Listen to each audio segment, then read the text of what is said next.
Gowdy is recognized. Thank you, Mr. Chairman. Director Comey, we will begin this line of questioning, then we'll finish it the next round.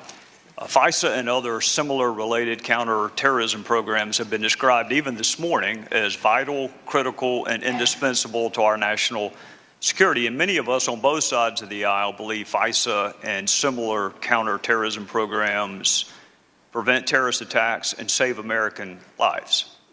But FISA and other surveillance programs are intentionally designed to preserve the privacy of U.S. citizens. They are intentionally designed to ensure the information is collected and used only for legitimate national security and criminal investigative purposes. There are statutory safeguards. There are warrants based on probable cause. There is a FISA court that is involved. There are audits on the back end, and we think so highly of this material. It is a felony punishable by up to 10 years in federal prison to unlawfully disseminate it. All of this was done to make sure this information gathered remains protected as it relates to U.S. citizens. The way I view it, Director Comey, the American people have an agreement with their government. We are going to give you the tools to keep us safe, even if it infringes on our privacy some. We're going to give you the tools. And government in return promises to safeguard the privacy of U.S. citizens. And when that deal is broken, it jeopardizes American trust in these surveillance programs. So let me ask you, do you agree FISA is critical to our national security? I do. Do you agree programs like FISA were intentionally designed to safeguard the identity of U.S. persons? Yes, there are other important elements of it, but that's the primary goal, I believe. It wasn't an afterthought. It wasn't an accident. These are intentional safeguards that we put in place to protect U.S. citizens. Is that correct? Correct. Do you agree much of what is learned from these programs is classified or otherwise legally protected? All FISA applications, review by the court, collection by us pursuant to our FISA authority is classified. The dissemination of which is a felony punishable by up to 10 years in prison?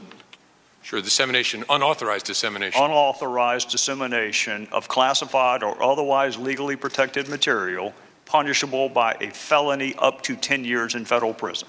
Yep, yes, as it should be. All right. In January of this year, the Washington Post reported, according to a senior U.S. government official, a named U.S. citizen, and I will not use the name, a named U.S. citizen, phoned the Russian ambassador several times on December the 29th. In February of this year, the Washington Post, nine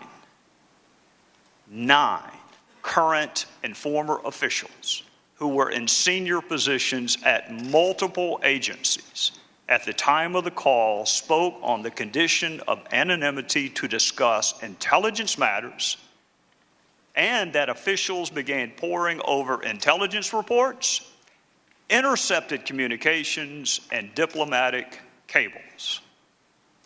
In February of this year, the New York Times reported a U.S. citizen, whose name I will not use, discusses sanctions with the Russian ambassador in a phone call, according to officials who have seen a transcript of the wire-tapped conversation.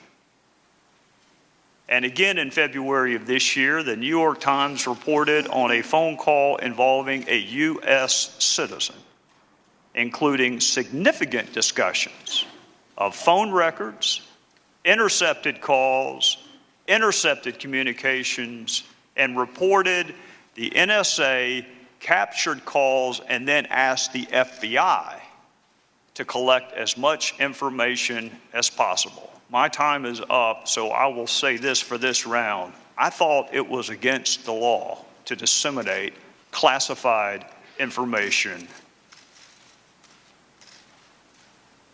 Is it?